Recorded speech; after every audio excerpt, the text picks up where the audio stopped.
ஒட்டுமொத்த கிரிக்கெட் ஃபேன்ஸும் ரொம்பவே ஆர்வமாக எதிர்பார்த்துட்டு இருந்த இந்தியா பாகிஸ்தான் மேட்ச் இப்போ நடந்து முடிஞ்சிருக்கு. எதிர்பார்த்தபடியே தவனுக்கு பதிலாக ராகுல் தான் ஓப்பனிங் பேட்ஸ்மேனாக வந்தார். ரோஹித் சர்மாவும் ராகுலும் ஆரம்பத்துல இருந்தே நிதானமாக ஆடினாங்க. வழக்கம் போல பாகிஸ்தான் பிளேயர்ஸோட ஃபீல்டிங் ரொம்பவே சொதப்பலா இருந்துச்சு. ரோஹித் சர்மாவை ரன் அவுட் பண்ண லட்டு மாதிரி 2 சான்ஸ் கிடைச்சிது. ஆனால் அதை இவங்க பூந்தி ஆக்கிட்டாங்க. இந்த சான்ஸை செம்மையா யூஸ் பண்ணிக்கிட்ட ரோஹித் அட்டகாசமாக விளையாட ஆரம்பிச்சாரு. எங்கே இறங்கி விட்டாலும் பரவாயில்ல, என்னோட வேலையை நான் பர்ஃபெக்டாக பண்ணுவேன்னு சொல்லி ராகுலும் பாகிஸ்தான் பிளேயர்ஸ் எல்லாம் மிரள வச்சுட்டாரு. ரோஹித்தும் ராகுலும் டீம் இந்தியாவுக்கு ஒரு நல்ல பிளாட்ஃபார்ம் கிரியேட் பண்ணாங்க அப்படின்னே சொல்லலாம். 57 ரன் எடுத்திருந்தப்போ ராகுல் கேட்ச் கொடுத்துட்டு போயிட்டாரு. ஒரு வழியா 136 ரன்ல தான் ஃபர்ஸ்ட் விக்கெட்டை எடுத்தாங்க பாகிஸ்தான் டீம். அதனால இந்த விக்டரியை பாவம் அவங்களால செலிப்ரேட் பண்ண முடியல. ஏன்னா அடுத்து வந்தது ரன் மிஷின் கோலி ஆச்சே. ஒரு பக்கம் மிரட்டலா பேட்டிங் பண்ணிட்டு இருந்த ரோஹித் செஞ்சுரி அடிச்சு ரொம்பவே அசத்தினாரு. 3வது சிக்ஸர் அடிச்சப்ப இன்டர்நேஷனல் கிரிக்கெட்ல அதிகமா சிக்ஸர் அடிச்ச இந்தியன் பிளேயர்ஸ்ல சாதனை ரோஹித்துக்கு தான் போச்சு.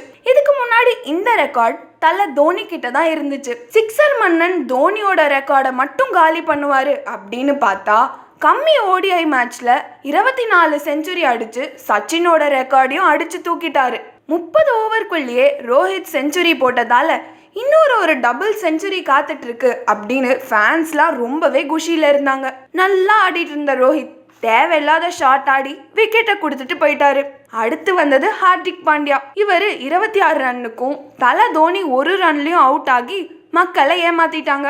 ஒரு பக்கம் விக்கெட் போனாலும் ரன் மிஷின் கோலி ரன் ரேட்டை மட்டும் குறையாம பாதுகாத்துட்டு இருந்தாரு. டீம் இந்தியா 300 ரன்க்கு மேல எடுத்திருந்தப்ப மழை குறுக்க வந்துடுச்சு.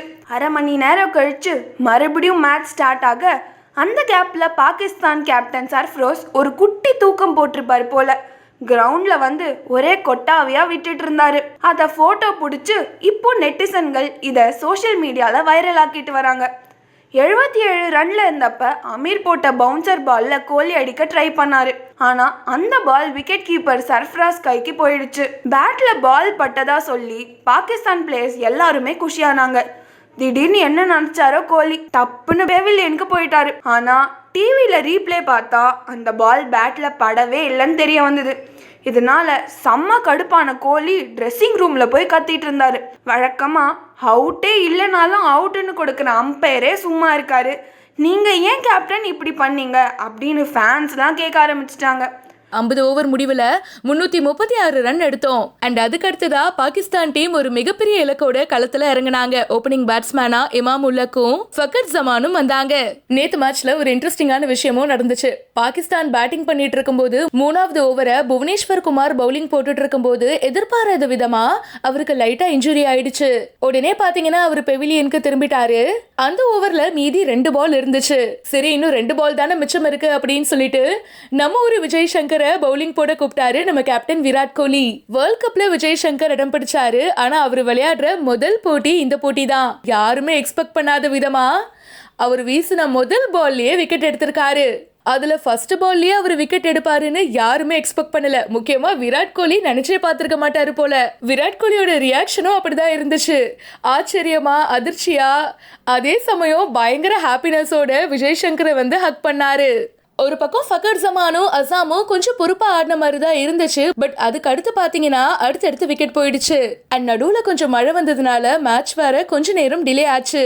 பாகிஸ்தானோட மிடில் ஆர்டர் பேட்ஸ்மேன் யாருமே பாத்தீங்கன்னா சொல்லிக்கிற மாதிரி விளையாடல. அண்ட் 40 ஓவர் முடிவில் பாகிஸ்தான் டீம் 212 ரன் எடுத்தாங்க.